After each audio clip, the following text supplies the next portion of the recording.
Bismillahirrahmanirrahim. Alhamdulillahi Rabbil Alameen. Wa salatu wa salamu ala ashrafil anbiya wal mursaleen. Muhammadur Rasulullah sallallahu alayhi wa alihi wa sahbihi wa sallam. Tasliman kathiran kathira. Fama ba'du. Jazakallahu khairan. Thank you very much for that introduction, for inviting me here and for coming to this session. I hope this will be of benefit to you and I hope that you will enjoy it. This is the cover of my book. I know there are several people here who I know who have read the book, and others, of course, the book is on Amazon, so you are welcome to take a look at it. Inshallah, I hope it will be beneficial for you.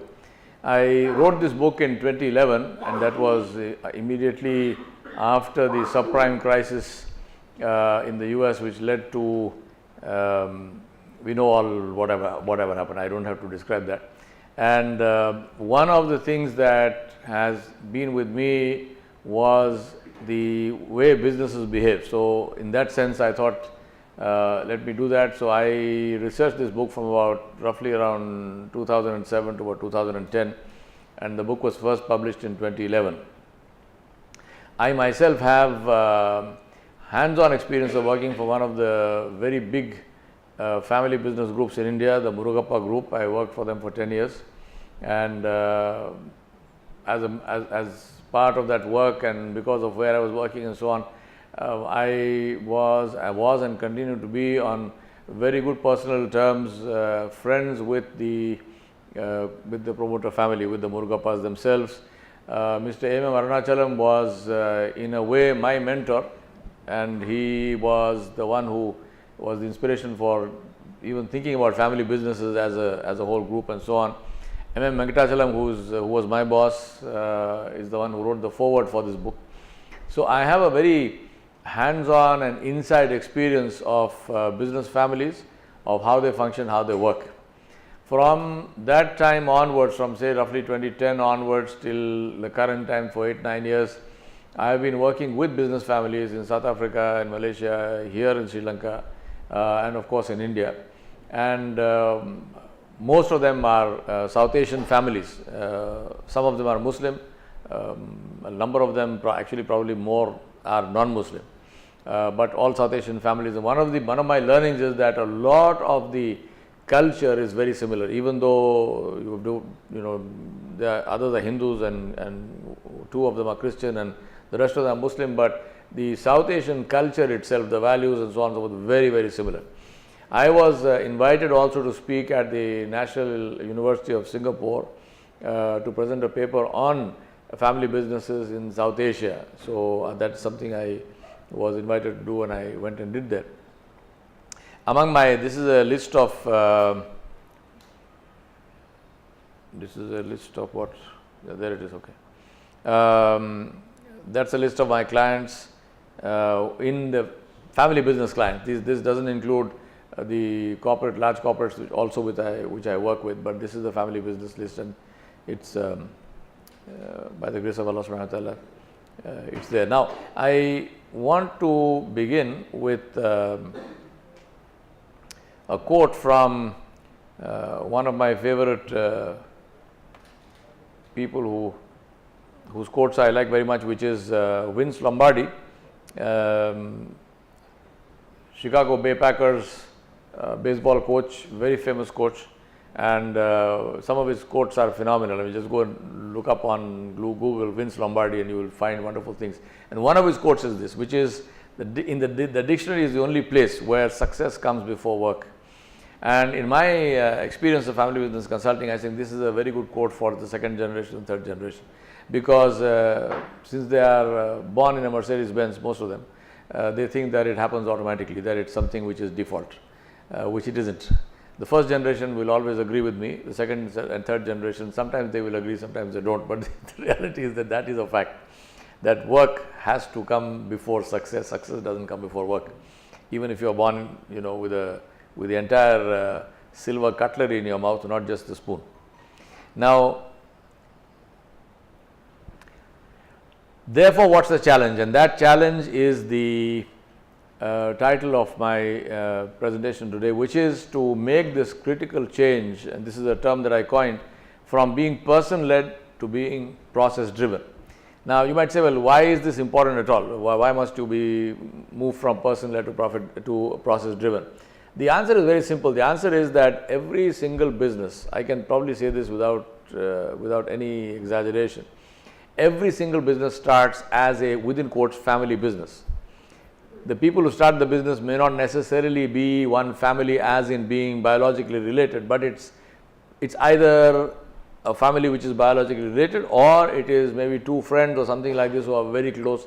That is how every business starts. That's how GE started, that's how Microsoft started, that's how IBM started, that's how everything starts. Therefore, the very fact that that business grows is testimony to the fact that this person or this very small group of people, it's never more than 2 or 3, were people with vision, with a lot of energy, with a lot of courage, with a lot of willingness to work very hard. They took the right decisions. Sometimes, not sometimes, almost always, they would probably never have documented that. You know, why did you actually take that decision is never documented, because usually the answer that's given to me when I say, why have you not written it down? They say, no, we have no time. We have no time, and you feel nice about that. You know, I have no time. I'm too busy making money. I'm too busy running the business. So you feel very good about the fact that you have no time. But believe me, that thing comes back to bite you very hard. And the reason that happens is because the very qualities that enabled you to start and to succeed are by nature, unless you do something about it, they are non-transferable. They stay with the individual. Just because you have a son and he has the same genes, he will not have your courage, he will not have your vision, he will not have your understanding, he will not have your political skills, he will not have your behavioral skills. This has to be learnt. This does not come automatically. Now many people forget that. And to make matters worse, many business first generation people, and I'm sure you have this experience, I've heard this again and again. The first generation telling me with great emotion, sometimes with tears in their eyes, when I love listening to entrepreneurial stories. I just tell them, tell me, how did it start? This is how I learned from A.M. Arunachalam. I used to sit with him and I used to ask him, tell me, how did all this start? Now A.M. was fluent in English, but being a Tamilian Chettiar, he loved to speak in his own language, which is Tamil, and I speak Tamil fluently. So it was a great equation with him and me. And he used to tell me the whole story of how the Murugappa group started from literally nothing. They came from Burma to India as refugees. One of the brothers was killed. And they started with practically nothing, and they built it to what it is today, which is around $4 or $5 billion corporation with about 25 companies. So, and now it's the 6th generation in the seat.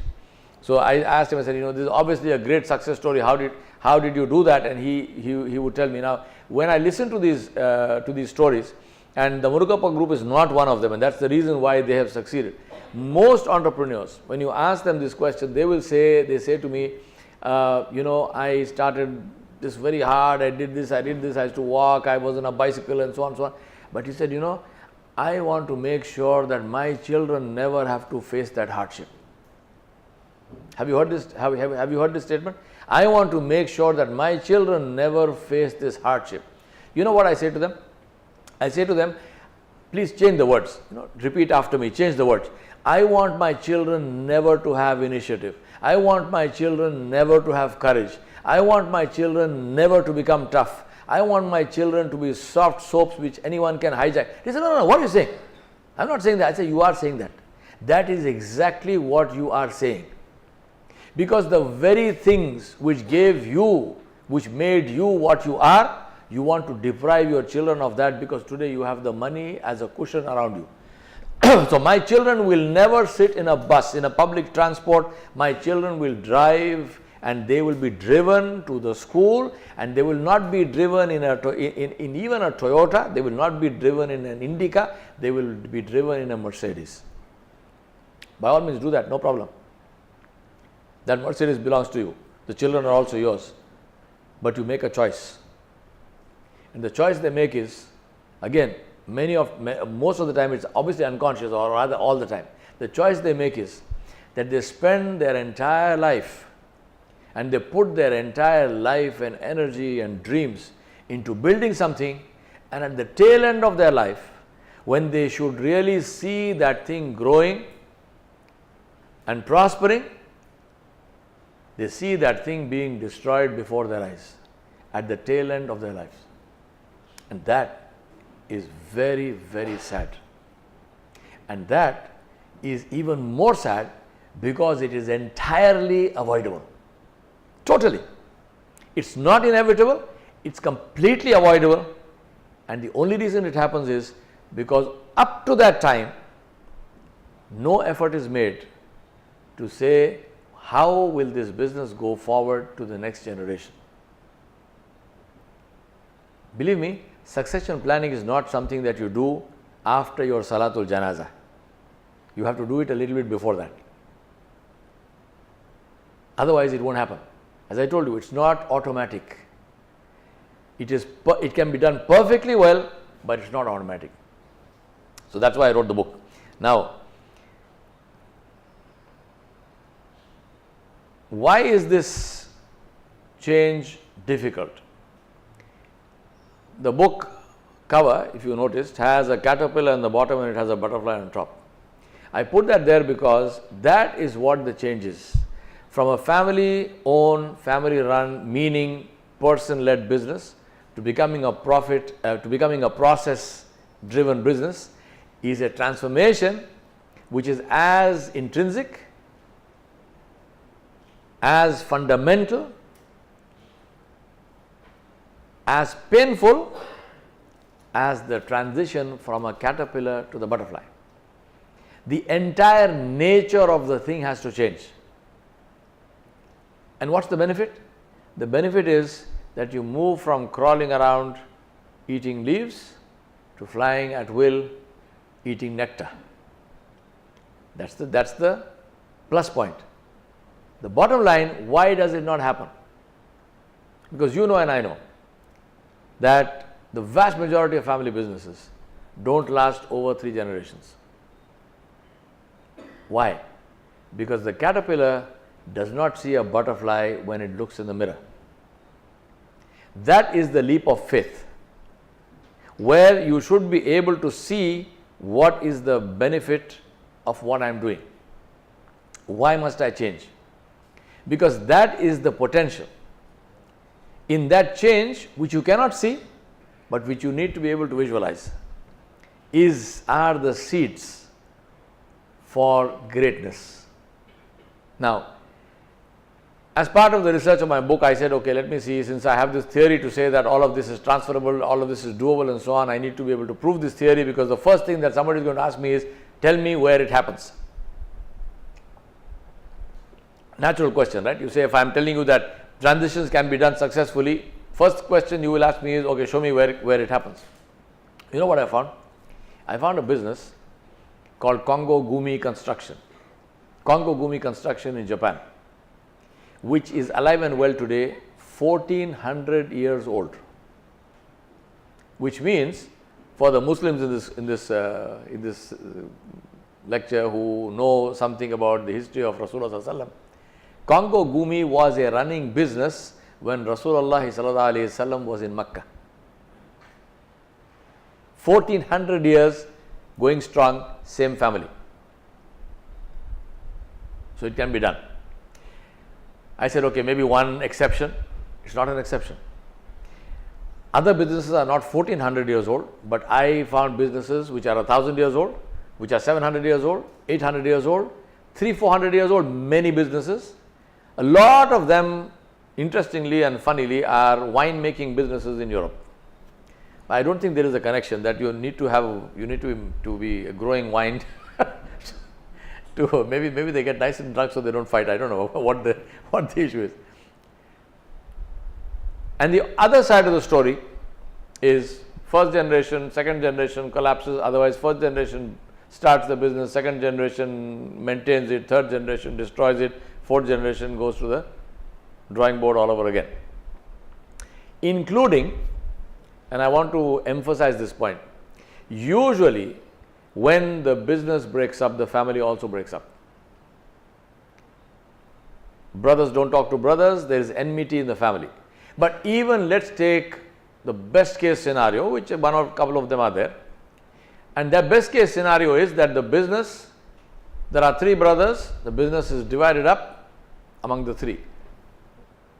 Relationships are not broken, they are still friends with each other, they still go to each other's houses and so on and so forth. Is that good or bad? According to me, it is very bad. And the reason it's very bad is because you brought the business back to the first generation. Here was a business which was 300 million, you brought it back to 100 million. How is that good?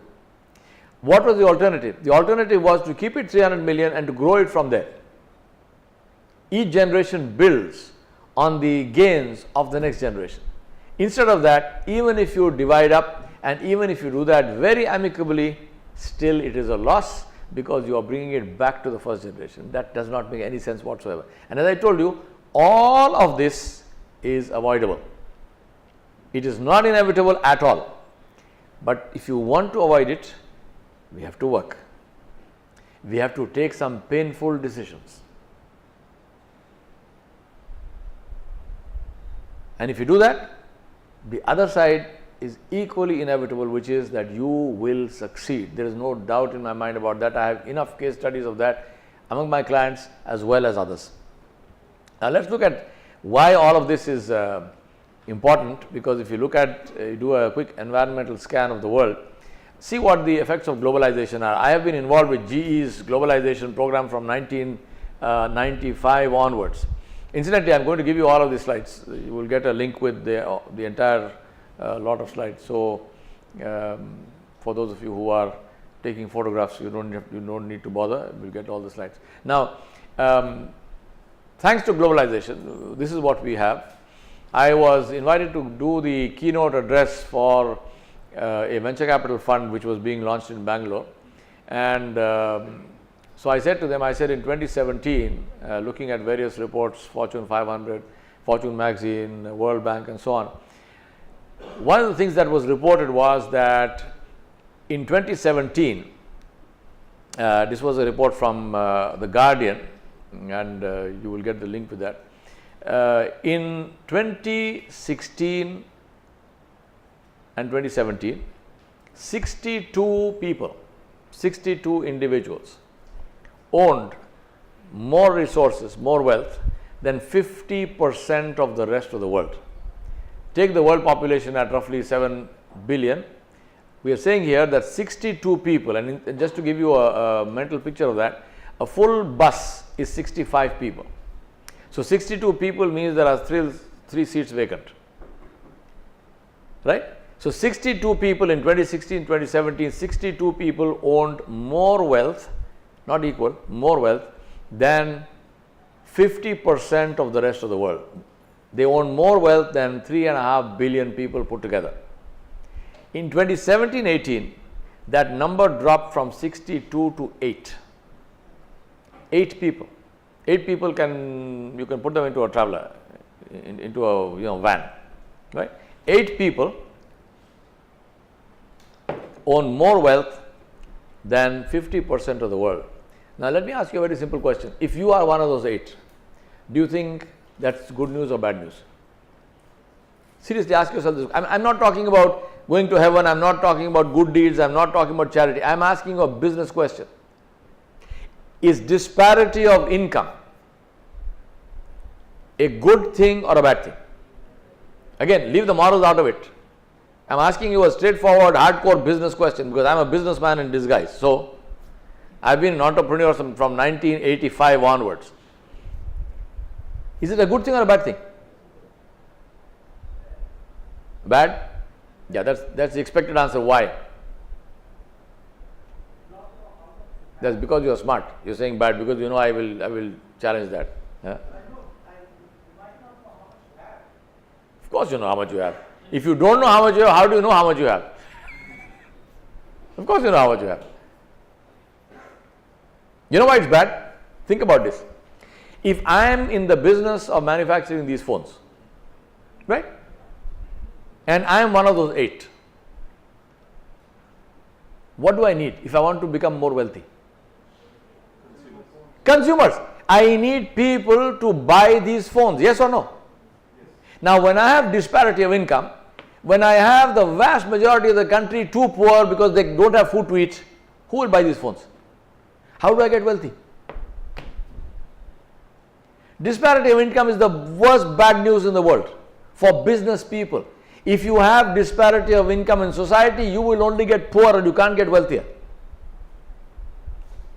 Supposing I'm a billionaire and my business is building golf courses. So I build these absolutely phenomenal, beautiful golf courses. What do I need to make money out of those golf courses? If I don't just want the golf course to walk on it and nice view, sorry, that's not the reason why you build a golf course, right?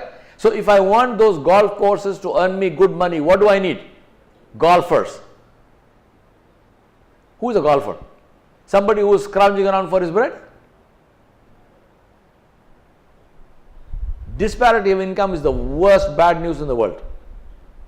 And this is what business people need to understand. That's why I tell people, forget about charity. I'm not talking about Jannah. Allah will give you Jannah anyway. Forget that. I am talking about dollars and cents. It is bad for business. It is bad for economies.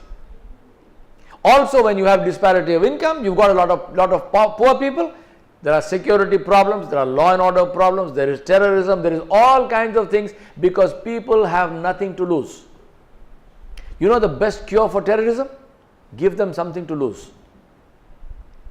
Everybody becomes a law-abiding citizen if he's got something to lose. When people have nothing to lose, then they do all kinds of stuff. So think about that. And that does not come from handouts. That's why I'm willing to tell you openly, I'm against charity. Yeah, don't take that literally, by all means give charity, but I'm against charity as handouts. I'm for charity as creating entrepreneurs, empowering society. Don't just give handouts. You give a handout, the guy eats it, finishes it, come back again. Set him up. Let him produce. And I'll tell you in a few minutes how that is very easy to do. It's not difficult at all. So this is the whole issue of the situation. Therefore, in that speech of mine to the venture capital fund, I said today we are not living in a world which has a deficit of wealth. We are living in a world which has deficit of values, deficit of compassion, deficit of understanding. And that's what we need to change. So let me ask you this question. You're all business people here. Do you know what can kill your business in the next 3 years?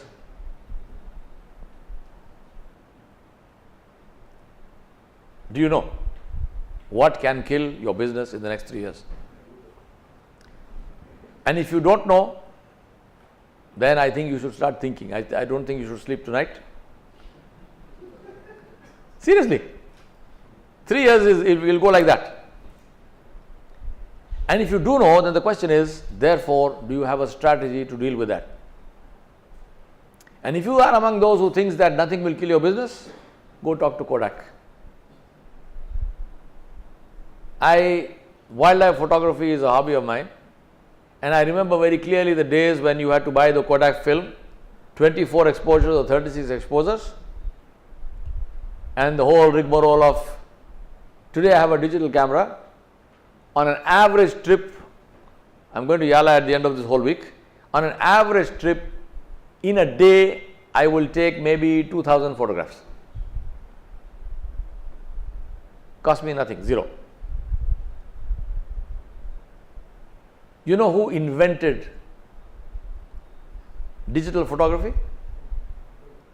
Kodak. There was a guy in Kodak who invented digital photography. He took it to the company said, bad idea, forget it. B&B. Do you think Hilton Hotel saw Oyo or B&B coming, bread and breakfast? I can give you any number. Do you think taxi companies saw Uber coming? Change creeps up on you. What we call the boiled frog syndrome. Have you heard about this? Have you heard this term, boiled frog? You know what's a boiled frog? Take a frog, nice healthy frog, put it into a pot of water, a pot of hot water, it will leap out. The moment you put it inside, jump out. But take the same frog, put it in a pot of normal water at room temperature, let it get settled down in the water, then light a small fire under it, let the water heat. Gradually, the water will get hotter and hotter and hotter. The frog gets used to this temperature, which is hotter and hotter, until it reaches a point where the frog realizes that this is now getting lethal, this is getting dangerous, but by then it's a cold-blooded animal, its faculties don't work anymore. The muscles are now incapable of responding. So the frog knows it is dying, but it can't do anything about it, it dies. And then what do? You take it out, you put some salt and pepper, you twist of lime and you.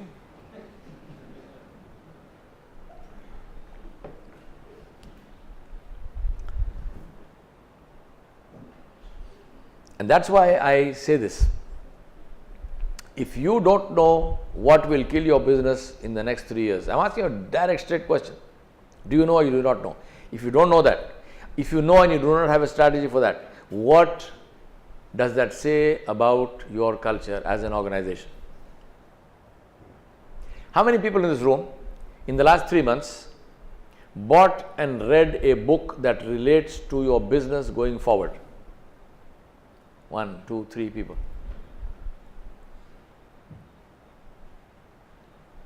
Seriously, time to wake up, right? Time to wake up. You know why I'm saying that?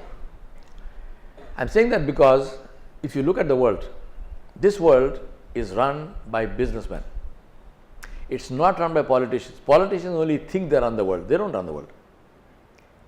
It's not run by the military. It's not. All of these, they serve business people. Practically every good work is funded by business people. And therefore, it is extremely important for business people to create good businesses that sustain across time. And that's the reason I'm saying that. It's very important. It is not okay to start a business and have it collapse because you did not think of some fundamental questions. So ask this question. When you go to work tomorrow, ask this question. How many in this room, when I do my family business workshop, I do a full day workshop on family businesses, one of the questions I ask, and I'm leaking out my question paper right now, one of the questions I ask is, in your business, do you know how much profit you made today? Can somebody answer that question for me? In your business, do you know how much profit you made today? Nobody? One person. What are you saying? What are you saying? If you don't even know how much profit you made today, what kind of business is that? Now you might say, well, you know, I'm pushing it or something. Let me tell you, live examples. Walmart, Sam Walton. Sam Walton had a rule. Sam Walton used to visit Walmarts. Sam Walton actually died in a hospital bed looking at the stock of one of his stores with the man sitting there. He was reading the stock list, and that's when he died. I'm not suggesting to you that that's the way you go. But while you are living, Sam Walton used to visit his stores randomly.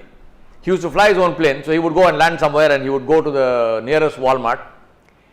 And his way of visiting the store was, he didn't talk to the store manager, he didn't talk to the accountant. He would go and catch hold of the first sales clerk that he saw. So whichever, as he entered the store, first counter, boy or girl, because all young ones, he would catch them and he would say, how much profit did the store make yesterday? 2 questions. How much profit did the store, this store, he's talking about this store. How much profit did the store make yesterday? What is your goal for today? Who is he asking this question to? To a salesperson, sales boy, sales girl. The only allowance that was given was that you could have a slip of paper in your pocket with that number. He didn't expect them to remember the numbers. He's talking to Americans, not Indians or South Asians. Numbers run in our brain. Americans have some trouble with that. So he said, okay, you can have the number written down. So when I'm asking you a question and I'm asking business owners, how much profit did you make yesterday? That's not a wrong question. That's a very valid question. You should know. So as a takeaway from this workshop, please make sure that from tomorrow morning, you do not go to bed unless you know what is your profit for the day. Do a favor to yourself. And in today's world, with our technology, that is so easy, it's not funny. It's very, very, very easy. You have to do nothing. Sam Walton, Walmart, I am talking about the days when they used to actually write down the numbers in ledgers. Now, therefore, the question to ask yourself is, in your organization, is anyone recording what you are learning on a daily basis? Think about this. You have salespeople. Anyone here who doesn't have salespeople? Nobody, right? So your salesman or your saleswoman goes to the market, talks to customers, gets some feedback, they're able to make a sale in a particular case, so they are successful. They go in another place, they can't make the sale, so they are unsuccessful. There is a learning here, there is a learning there. This person is doing that day after day after day after day after day. Who is paying them to do that? You. Because he is doing it on your time, right? He is taking a salary from you.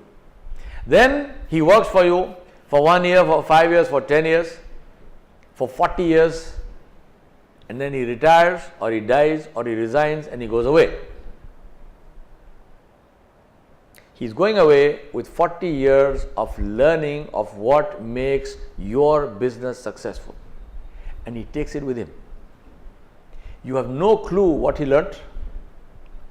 There is no way that anyone else in your organization can benefit from what he learnt. The new salesperson who comes is starting on day one with a blank page. Completely and totally unnecessary. Why does it happen? Because you do not record your learnings. It's like having a bank with a vault wide open. Anyone can walk in, take whatever money he wants and go away. And you as the bank manager, if I ask you, how much money do you have in your bank? And you tell me, we have lots of money. You have lots of money. Is that an acceptable statement? If I ask you in your bank, what's your asset? Oh, we got lots of money. Then how is it an acceptable statement in your business, whatever your business is? Don't feel bad about this, because this is the standard response I get, including from companies which are in the so-called knowledge business, IT companies, ITES companies. They do not store their information, they do not store their knowledge. And the result is, my question is very simple. If you don't know what you know, how can you use it? Incidentally, the way I wrote this book was, I took a sheet of paper, on top I wrote a title, and the title was, What Do I Know About Family Business? And I started writing. When I got to about 300 and 400 pages, I suddenly realized I know this much about family businesses. Then I put some research and stuff into that, then I tested it out, then I condensed all of that, edited it, whatnot, and we got the book finally, which is 200 something pages. But how did it start? Because of documentation. I said, what do I know about family business? And I found all this. So my second exercise to you, what's my first exercise to you? What did I tell you to do? What was it? Profit. How much profit did you make today, right? My second exercise to you is, when you go home, sit with a piece of paper or open your computer, open a new page and write on top, what do I know? That's it. What do I know? And then start writing down everything you know. Whatever it is, how to make a nice omelette, for example. Right? How to make good idlis. I mean, you name it. Whatever you know, just write it down. Randomly just write it down. And when you run out of that, maybe it will take you days, right? Because you really, believe me, we don't know how much we know. We do not know how much we know. So once you write it all down, you will be, two things will happen. You will be very amazed and you will be very happy about yourself. You say, my God, I know so much. Then you look into that and say, what can I extract from this which is useful for me in my business, which is useful for me in bringing up my children, which is useful for me in my marriage, which is useful for me in my religion, which is useful for me to give back to society, whatever it is. And you will find stuff you did not believe, you could not believe. So please do that. The hard reality is that anticipating change is the first thing to create game changers. You got two kinds of people in the world. You got people who, I'm not talking about losers, I'm talking about winners, but two kinds of winners. You got winners who win the game. So they play the game, they know the rules, and they win the game. But you got others who change the game. If you are winning, even if you are winning, you are still playing by somebody else's rules. But when you become a game changer, you write the rules. Once again, example for you, Test cricket and ODIs. Test cricket is about cricket. ODI is about the television. Anyone who believes that ODI, one day internationals, 2020s, limited over matches, anyone who believes that this is about cricket, you haven't understood the game. That's about making money. That's about television. So you took a game which took 5 days of Test cricket. I mean, I'm in Sri Lanka, so we know all about cricket, right? And I'm from India, so we're supposed to know all about cricket. I'm the only Indian who knows nothing about cricket, except from the business angle.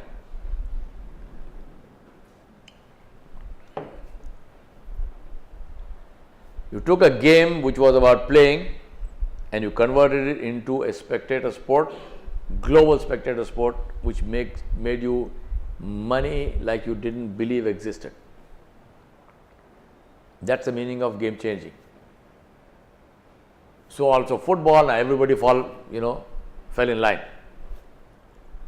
The only game which didn't fall in line is hockey, which is a fantastically skillful game, but for some reason hockey got left out behind. So who knows anything about hockey? And that's the reason I'm saying, think about that. The only thing permanent in the world is change, because permanence is not natural. Nothing is permanent, everything changes. The good changes, the bad changes. And therefore, unless you get into a position of driving change, you will get changed by someone else. I'll give you 2 examples. The travel business, travel agencies. I worked for one for 2 years, and the first thing I did, I was recruited as the head of the agency, in charge of inland tours in Delhi. After I finished my 10 years in tea, I was a tea planter for 10 years, then I went into travel, and before that I was a miner for 5 years in South America. So anyway, I got into this trade.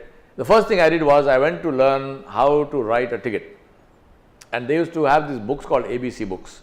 Each book was about this fat. So if you came to me and said that I want a ticket and I'm going from Colombo to Singapore, and from Singapore I want to go to Tokyo, from Tokyo I want to go to Australia, to Sydney, and from Sydney I want to go to Buenos Aires, and from Buenos Aires I want to go to Florida, from Florida I want to go to London. So you got these multiple destination itineraries. I would note it all down. Then I would sit with this book and I would go through this book, and maybe in about 3 days from today I would give you one itinerary to do all this, and I would say this is what it will cost, and you will say, fantastic, what a phenomenal travel advisor you are, in 3 days you gave me this answer. Then came Galileo. And Galileo, somebody wet behind the ears, they don't know the first thing about travel, they probably never sat in a plane in their lives. On Galileo, the same itinerary, that person will give you the answer not in 3 hours, in 3 minutes. And they will not give you one itinerary, they will give you multiple itineraries. And they will tell you, do you really need to go from Singapore to Japan, or is it okay if I take you via Hong Kong? You say, why? Because if I take you via Hong Kong, I can get you a 20% decrease in your fare. Or I can get you upgraded to first class instead of economy. Now, do you like that? Singapore Airlines first class, the only thing better than that is Jannah. And you have to die to get there. This is life while you are alive, right?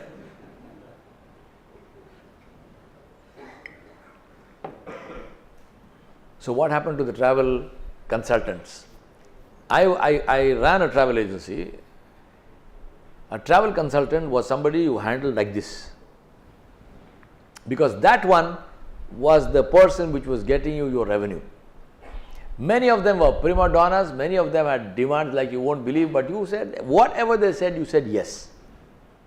Overnight, the only use of those fat books was if you were vertically challenged, then you put the fat book under your sit upon and you sat upon it. That's it. Did we see that change coming? Same thing happened to the leather industry. Same thing happened to the travel industry in terms of EU rules which were created and which were enforced on everybody in the world. Now, I don't want to go into details. I have case studies for all of this, but I don't want to take too much of your time. But I'm just saying that hard reality is that unless you anticipate change, that's why right in the beginning I asked you, in the next 3 years, what will destroy your business? What has the potential to kill your business in the next 3 years? That question must be clear in your mind. You must live with it. You must have the answer to that. You must be investing in a strategy to counter that. And that is only the first stage. The second stage is you must think about game changers. Get beyond that. Because what I'm talking about is reaction. You need to be able to do something which actually creates not a reaction, but which creates a transformation in the business environment. What is that thing? And that's why I say that the single biggest and most critical requirement of success is this passion to be the best. Absolute commitment to quality. That's why I'm saying quality is not an option. It's like saying breathing is an option. Is breathing an option? The alternative is death. Quality is not an option. Quality is a given. And unless you have that passion to say that whatever I do, I am going to do it better than anyone else can do in the world. If you are a teacher, before you walk into the class, stand there for a second and say, today I am going to teach like I never taught before. I am going to leave an impression on these children that they will not forget for the rest of their lives. This morning I did a lecture for teachers, and I told them stories of my school days, which was in the 1960s, from 62 to 72. And I told them about my teachers. And as I was speaking those stories, and this happens to me every single time, I can see that teacher live in front of my face. They're dead and gone long time. But 50 plus years later, I as a student am sitting in a different country talking about and honoring that teacher. Now, what kind of teacher that must have been? Think about that. Now, that is an option that every single one of us has in every single profession that we have. It's not only for teachers. Whatever your profession, whatever your business, that passion to be absolutely the best. And that's why I say compromise is cancer. And unlike cancer, compromise is transmittable. Cancer will only kill that person. Compromise will kill the whole organization. And many, many times we compromise, especially with families, especially with our children. So what must you do? Go from person-led to process-driven. There are three critical stakeholders in any business: the shareholder manager, and the manager. And of these, the shareholder manager, which is the family individual, is the most critical, not because he is necessarily the most productive, but because he always has the maximum potential to do damage. And the reason why families fall into this trap is because they don't understand one very simple thing, which is that to support a family member, you don't necessarily have to employ them in your business. It's almost a default setting. In most South Asian businesses, Muslim and otherwise, the women do not enter the business. Unwritten rule. Right? There is gross discrimination. They have the money, so they educate the daughters. Many, if not all, the daughters go to the best schools, best colleges. They go abroad, they study. They have, highly educated, and then they come back and they are not allowed into the business because that's the unwritten rule in the family that women will not enter the business. And for the men, the other rule, which is if he is born, he will work here. That's the rule. As long as he is alive, as long as he is breathing, nothing else is required. As long as he is breathing, he can be brain dead, no problem, but he will be here in this business. Both are extremely short-sighted, extremely bad policies. You know who should run a business? Tell me. Who should run a business? Son, daughter, who should run a business? Who said that? That's called a virtual handshake. Somebody who knows how to run the business. You know, the simplest way to understand that, if I tell you that, okay, my father bought this plane, that I've got this beautiful Learjet. Who should fly the plane? Somebody who knows how to fly the plane. Now I go there and I say to the pilot, go sit in the back. I am flying this plane. So the pilot says, I know you. You don't have a pilot's license, right? You never flew a plane in your life. Don't do this to yourself. I'm not sitting in the back anyway if you are flying the plane. So what do I say to the pilot? I say, no, excuse me. You shut up. You are my father's employee. I am my father's son. This plane belongs to my father. My father owns the plane, so I own the plane. Here is the document to show that I own the plane. I will fly this plane. You know what the pilot will say? No problem, fly the plane. I am going to go and make arrangements for your funeral because that is what will have to be done. It's very strange. It's very strange that business families, they won't even think twice about this question of, will I allow my son to fly a plane that I own? What do planes cost? In some cases less than a car. There are many cars which cost more than $1 million. There are many planes which cost less than $1 million. But the same son, you will hand over a business of 1 billion. You will hand over a business of 500 million. You will hand over a business of 25 billion. Just like that. You will not give him a plane to fly which costs 1 million, but you will give him a business worth 100 million. Does it make sense? I've got nothing against sons, believe me. I think it's a very good thing for a family business to be run by the family. It's a very good thing. Should happen. Why not? Who has more right? Who's more justified? Who has more right to run a business than your own children? Nobody. But train them. Prepare them. Because if you don't prepare them, the same thing will happen as in a plane. There are 3 critical elements and there are 3 critical needs. The 3 critical elements that need to be changed from person-led to process-driven is entrepreneurial spirit. This is what started your business. This is what keeps it going.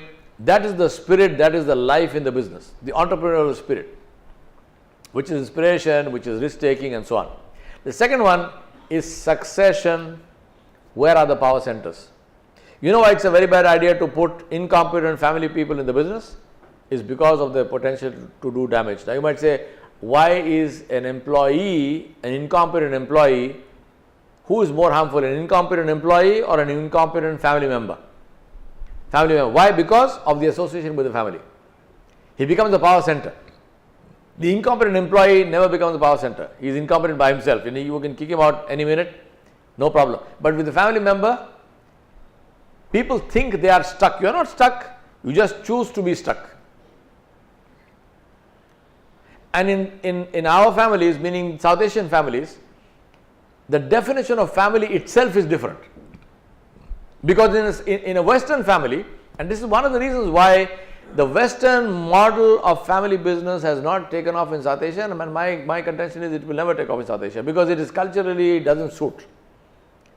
In the West, a family is at best husband, wife, children, period. And I am saying at best because even that may not be there. In our families, irrespective of religion, Gujarati families, Memon families, Marwadi families, you name it. It is son, it is father, mother, son, mother-in-law, brother-in-law, sister-in-law, grandmother, grandfather, everybody.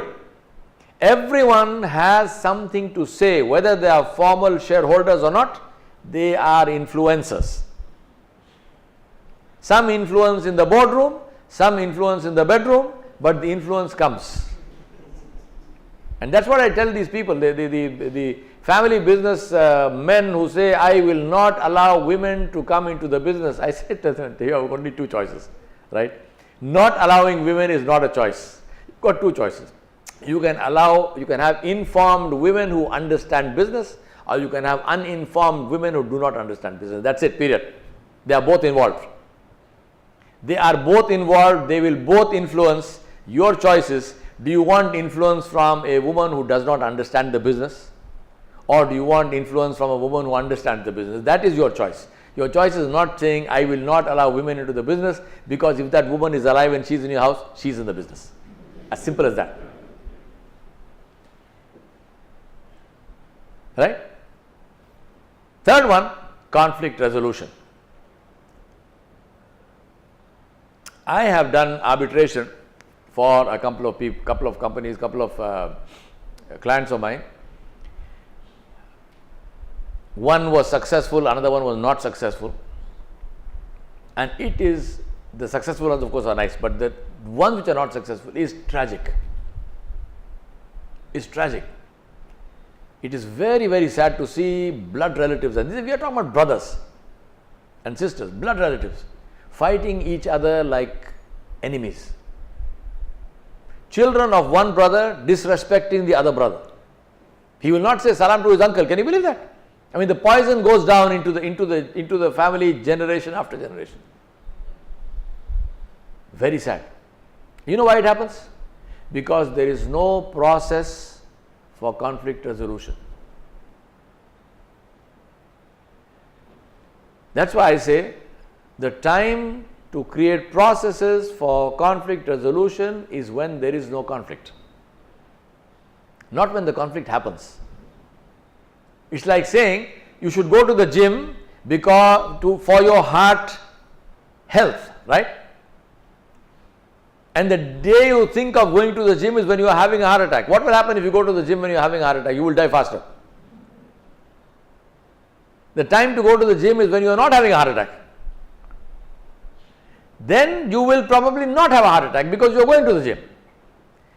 The time to create conflict resolution structures and processes is when there is no conflict. When there is love and affection, when there is, trust. By definition, when there is a conflict, the first thing that collapses is trust. You start suspecting, no, I can't, my brother is going to take me for a ride. At that time you come in and you say, resolve the conflict. No, it doesn't happen. Will not happen. And that's why I said, if you want your business to outlast you, you have to do something about that starting today. If you don't do that, then the other side is inevitable. Both are inevitable. It is inevitable that your business will be successful. You will be able to successfully hand it over from generation to generation. It's also inevitable that your business will fail and your family will break up. Both are equally inevitable. You are the decision maker.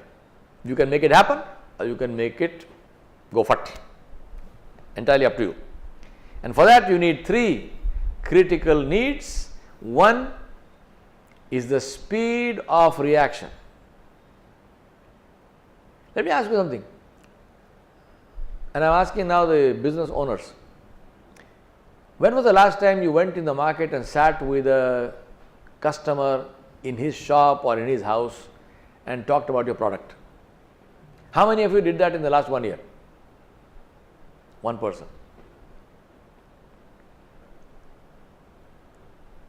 If I am talking to first generation people, what do you think they will say? I did it just now before I came to this place. Yes or no? So what happens? This is what happens. When it is not converted into a process, this is what happens. Your customers are your lifeblood. You lose touch with them, you are already dead. You just don't know it. But this happens practically in every business unless you create processes. Talk to customers face to face, which means that you have to hit the road, you have to walk the street. If you are in the business of tea, marketing and selling, and I know that some of people I recognize here who are in tea, it means going and sitting in that chakada, no air conditioning, no nothing, sit and buy a cup of tea and sit with that fellow and talk to him. I am not even talking about going to the auctions, go into that shop where he is selling. I don't want to take your time by going business after business, but it means for everything. J.W. Marriott, the great hotelier, somebody said to him, and I have stayed in Marriott hotels, America and here and so on. One of the finest hotel chains that I have ever stayed in. So somebody went to J.W. Marriott and told him, you have a fantastic business, you got beautiful hotels, you got wonderful customer service and so on and so on. He said, excuse me, thank you very much, but let me go, I have to see to my business. He's not being rude. He understands his business. And what did he used to do? He used to go and see in the room, is the room clean? Who's doing that? The big boss man. Is he doing that because that hotel did not have a housekeeping manager? No.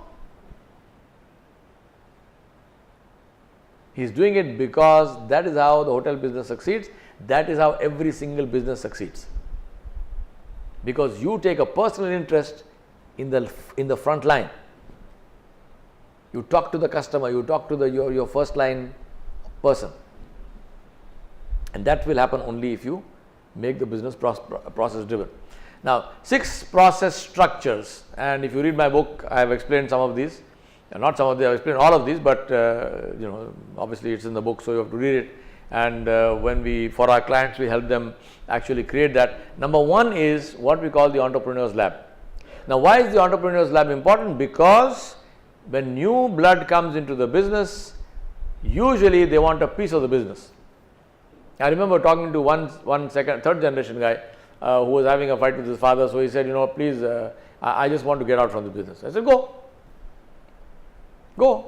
He said, no, I want my share of the business. And daddy is not agreeing. So I said, no problem. I will talk to your father and I think I can influence him. I will tell your father to give you your share. He was very happy. He said, oh, Uncle Yawar, you will do that. I said, sure, I'll do that. He said, please do it. I said, tell me, what is your share? Right? Because I am supposed to tell your father to give you your share. So I must tell him, what is that share? How much? He said, 50%. I said, on what basis? There has to be some logic, no? So you are saying 50% of the business, on what basis?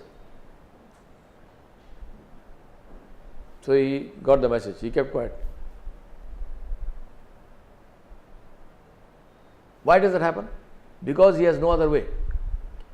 There is no other way for him to express himself, for him to do something. That's why the Entrepreneur's Lab. Number 2 is Young Leaders Council. How do you teach somebody to swim? By swimming. How do you teach someone to ride a bicycle?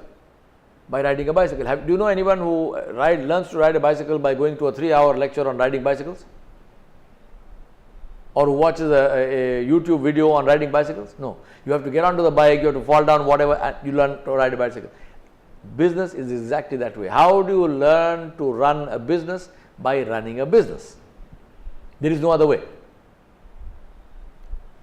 He doesn't have to run your business, he has to run some business, he has to have some business, he must know to buy, he must know to sell, he must know to budget, he must understand, otherwise he will never learn. And that is what the Young Leaders Council does, which is it brings in all this new knowledge and the energy into a constructive place where they take decisions on how to run businesses. It doesn't spoil your business in the process.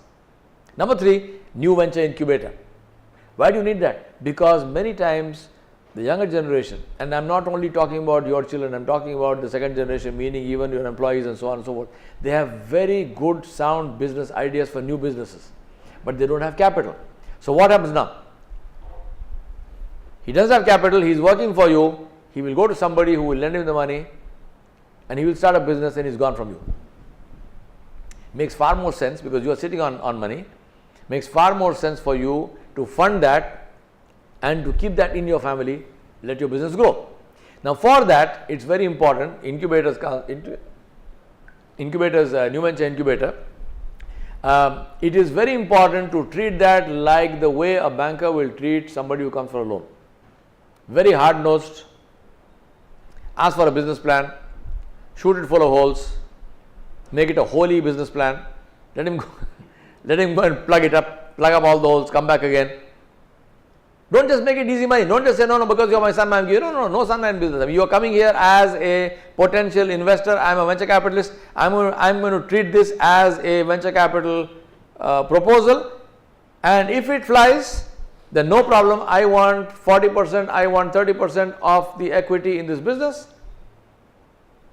So I will help you and I will fund you and you run with it, and when you grow, I grow with you.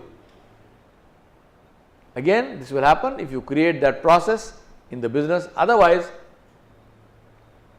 many times one of the biggest problems in most family businesses is the loose way of treating money.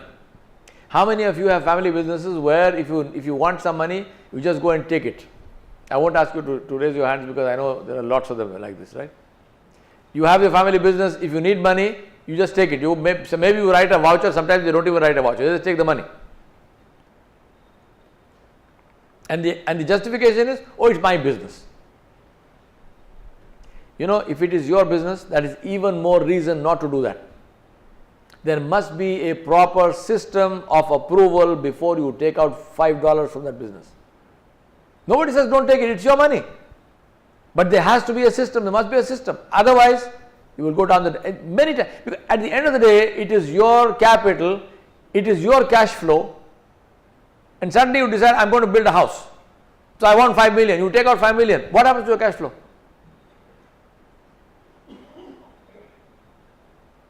But that's what happens when we don't have those systems.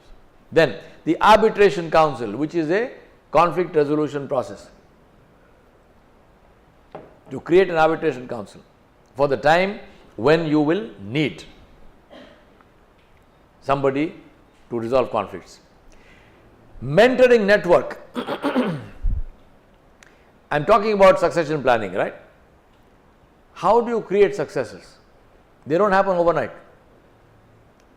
It takes time, it takes effort, and that will not happen unless you create a mentoring network which grows that person. Finally, especially from a South Asian context, council of elders, because many times we have no retirement dates. You know, our business leaders do not come with expiry dates. Their expiry date is the day they actually expire, and that's not a good thing at all, because that means that everyone else's promotion is also blocked, because you are sitting there and you are. That's why I sometimes tell first generation fathers, I tell them, you know what, your son is making lot of dua for you, and the father says, oh, I'm so happy. No, I said, no, you want to know what dua is making? He's saying, oh Ya Allah, give my father Jannah today, please. You don't want that dua. He's praying tahajjud every day. So you are very happy, my son is praying tahajjud. You know what, he's making dua there? Ya Allah, give my father Jannah now, right now. Like, you know, Salatul Fajr, let him go. Don't do that to yourself. At the same time, the elders in the business, the elders in the family, they come with a lot of wisdom. They come with, they are the purveyors of family history. You need that, you can't throw it into the garbage. It's a terrible loss if you let that go away. What must you do? Give them a place, a legitimate place. And that is the Council of Elders. Go to them for advice. Keep them out of the day-to-day running of the business, but keep them there for the advice they can give. Go listen to them, values, culture, morals, their business stories, highly inspirational. How did this business start? What did you do? What was the first thing you did? What was in your heart? What was the fear? How did you overcome that? All of this we need. Keep it in a place where it's accessible, but don't let them into the day-to-day running of the business. And this is not something you can do, this is what they have to do for themselves.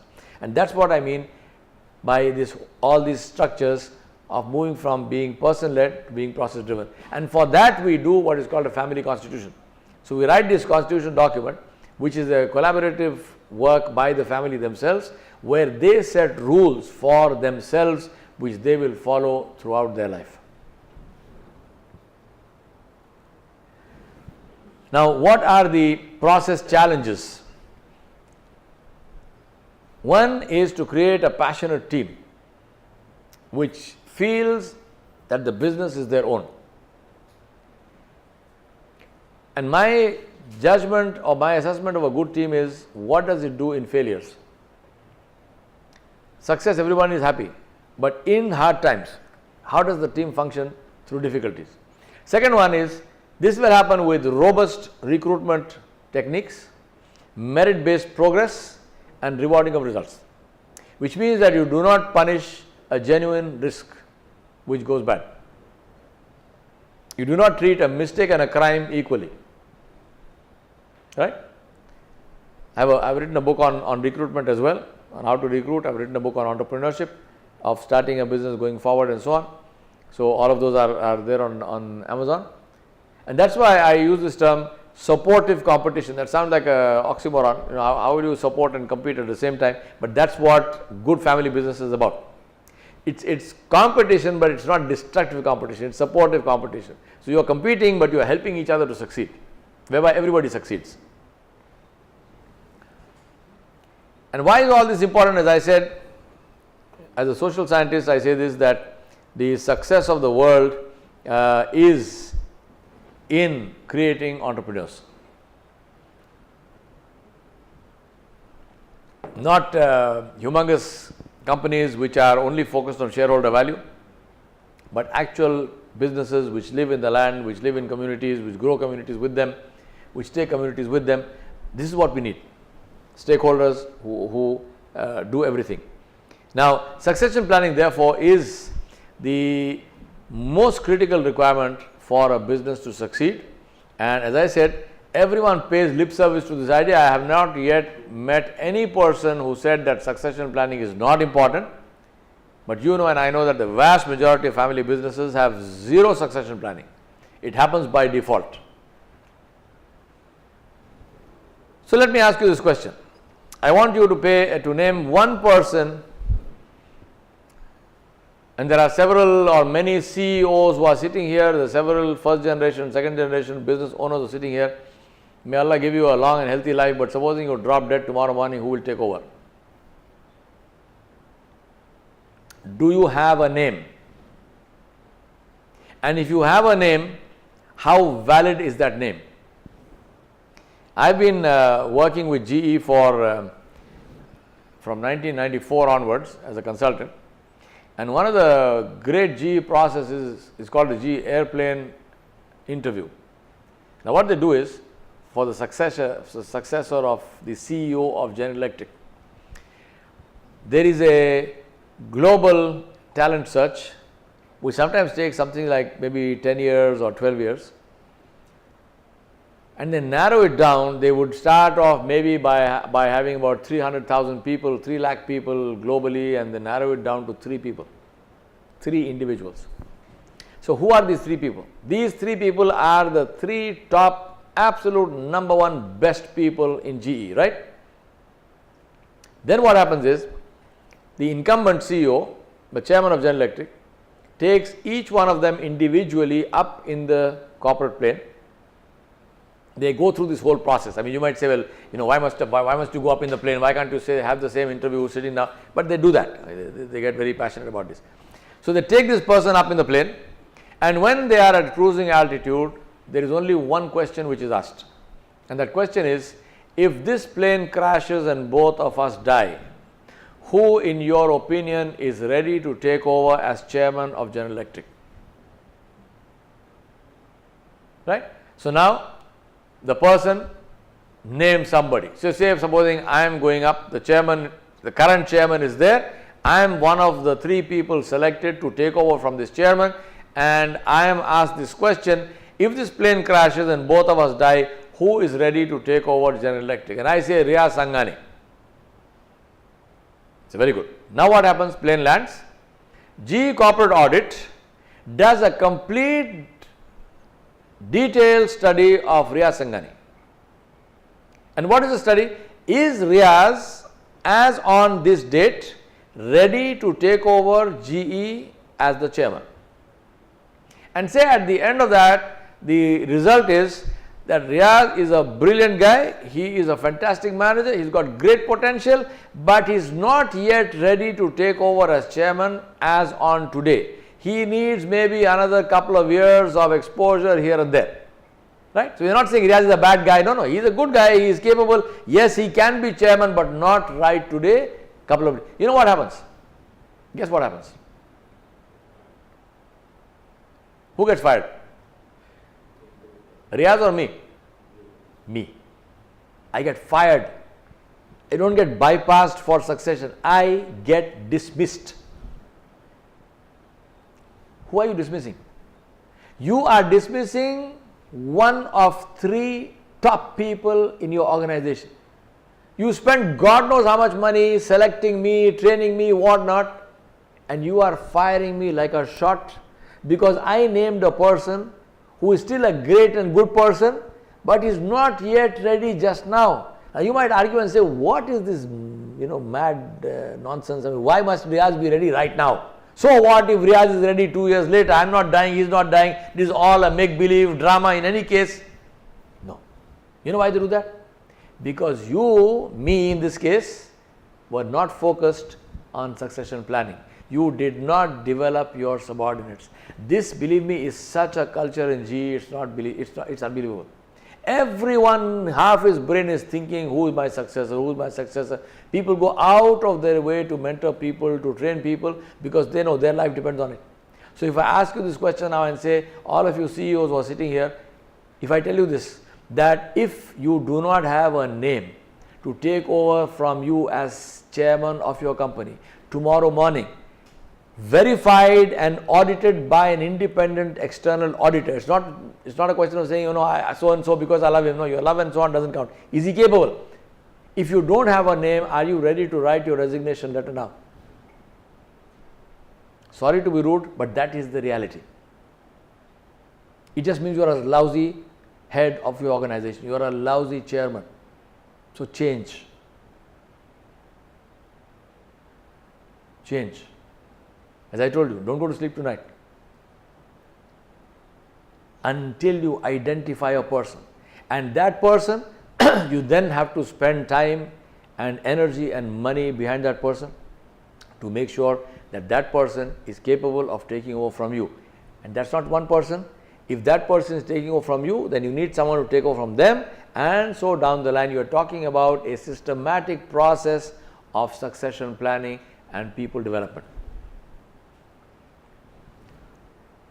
And that's why I say there has to be a mindset change from consumption to contribution. Sadly speaking, many family businesses, people are focused on what can I get out of the business, not on saying what can I contribute to the business. But the reality is that if you think what can I get out of the business is the same pie, you're going to just take pieces out of the same pie. Whereas if you say what can I contribute to the business, the pie grows. So your same 10% share is worth 100 million today, it will become worth 100 billion if you are contributing to the business. It's the same 10% share. It hasn't, the percentage has not increased, but the absolute value has increased. So important therefore to do in that is to define boundaries. Entry criteria, career progress criteria, succession criteria, an exit criteria and implement that ruthlessly without exception. Out of this, in most family businesses, none of these exist as clear-cut criteria to be applied to family members. I am talking about the shareholder owner. Entry criteria, as I told you, if it's a boy, if he is born, he will enter. That's it. Usually. Number 2, career progress criteria depends on how he can suck up to the father.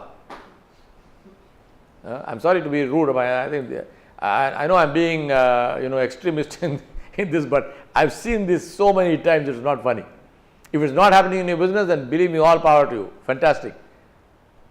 Number 3, succession criteria, same problems, which end up in the business breaking up. Exit criteria, who is she? No exit criteria. Death. Malakul maut. Once you are in the business, you are in the business. All 4 are very bad situations. Now, what must you do for each of these? We don't have time now, but this is what I teach in my book. It is all there, so do take a look at it. And therefore, there has to be a change in the focus from being self-centered to being concerned. And when that happens, businesses grow. That happens, you have satisfied employees, you've got a satisfied marketplace, you've got satisfied customers, all kinds of good things happen. And that's why I say, and this is the last of my slides, being wealthy is to have more options, not to have more possessions. That's the meaning of wealth. Wealth must give you freedom. For most people, wealth locks you in. If your wealth is locking you in, then you are not wealthy. You are a poor guy because you got no options. Thank you very much. It's wonderful being here with you. That's my contact, my email and my website and so on.